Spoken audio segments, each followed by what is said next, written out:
So this is a fair warning that this video has major spoilers pertaining to Resident Evil 7. In fact, it spoils the entire game. So if you really don't want to be spoiled, you should probably go. Don't worry, it won't hurt my feelings. For those of you that are okay with spoilers, or that have beat the game, let's go. So the main characters of Resident Evil 7 are Ethan, who for some reason never really seems surprised at anything that's going on, including losing limbs. What the fuck? Mia, who really proves they don't know what's under a girl's makeup. Jack, aka Daddy, a man who went to Burning Man once and won't let anyone forget about it. His wife, Margaret, who reminds me of most of the girls on Tinder. Yeah, that's a swipe left for me. No thanks. Their son, Lucas. And Zoe, who has the ability to always know when you're near a phone. Oh yeah, and the little girl from Fear makes an appearance. I guess she got bored of being in mediocre sequels, so she wanted to be in a good one for a change.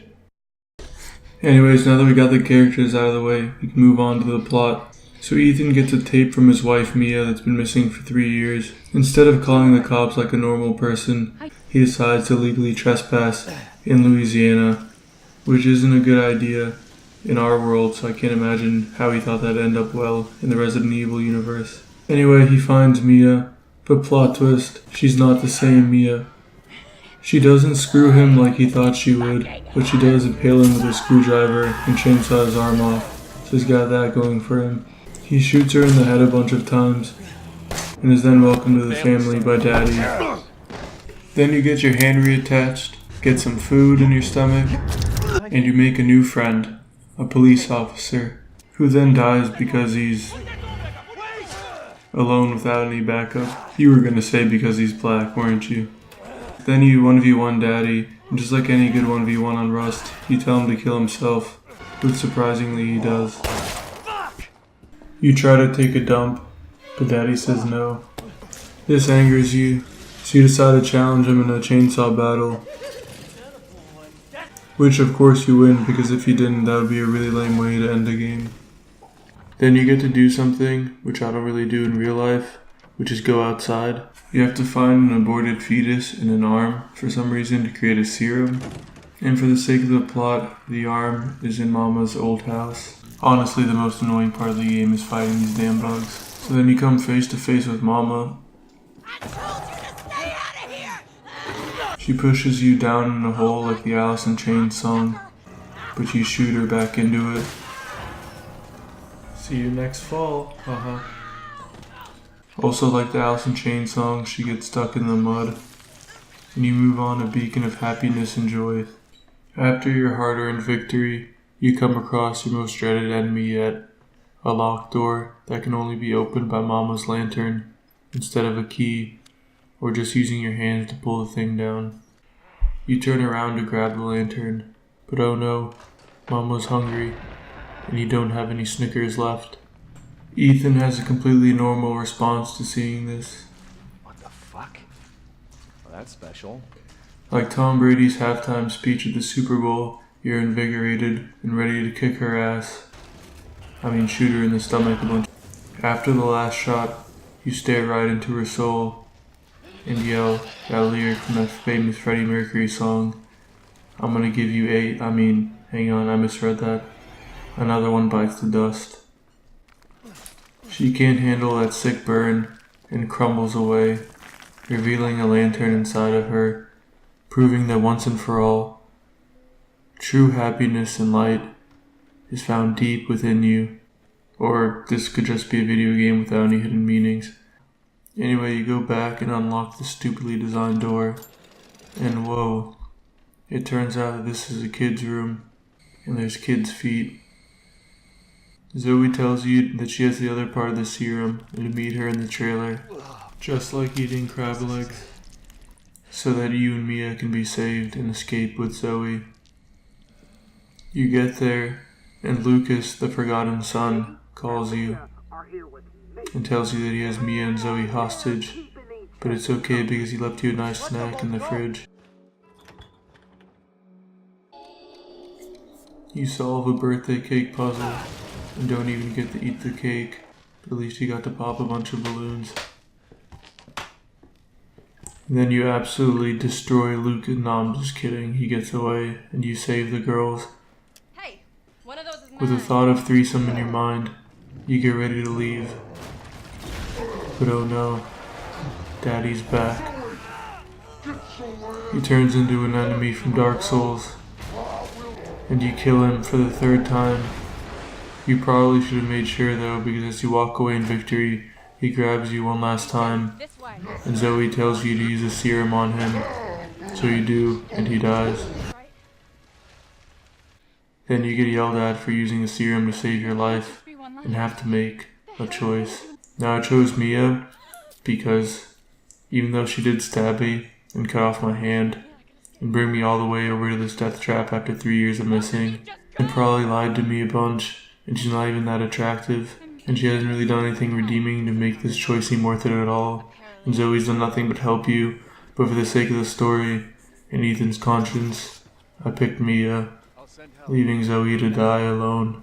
Anyway, you're on a boat, like the Lonely Island song, but oh no, did you forget the little girl? Because I sure did at this point. She reappears and puts you in a cocoon because she has a bigger boat. Then you play as Mia. This TV must be traveling at 88 miles an hour because you get sent back to the past to relive everything. And it turns out that Mia promised little girl that she'd be her mom, which was probably a really stupid thing to say to a demon possessing, I don't even know what this girl is, infection.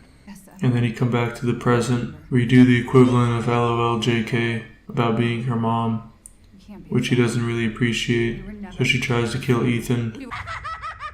Mia finds Ethan, who's having a nice little sleepy time dream about the Baker family.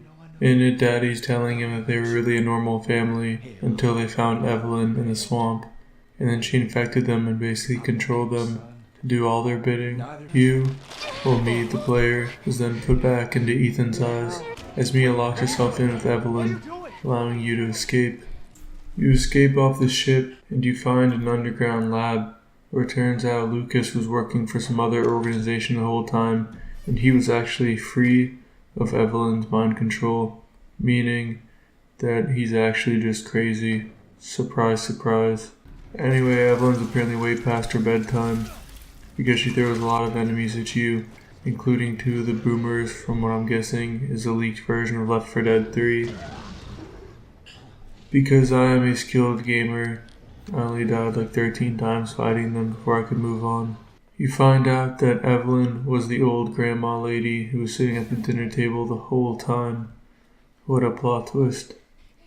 But really though, that was actually a really surprising plot twist for me, because you run into the lady a bunch of times throughout the game without really thinking she's doing anything malicious. You stab Evelyn with the vaccine, giving her autism or something. So I guess those crazy people are right. This scene's actually pretty crazy, so I'm just gonna let it play out before talking. Why does everyone hate me?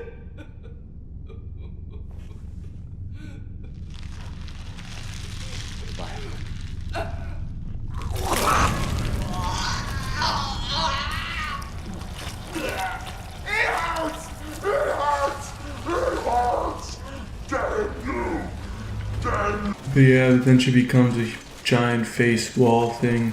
Basically the equivalent of the monster house from that kid's movie. You get thrown out. She throws you out of the house, which is fine with me, but she won't let you leave.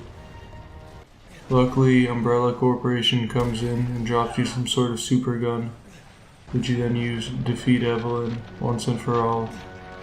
Now, before I finish the video, I just wanted to say that this is one of my favorite horror games in years. In fact, it's one of the best action, thriller, horror, I don't know what you want to call it, games I've ever played.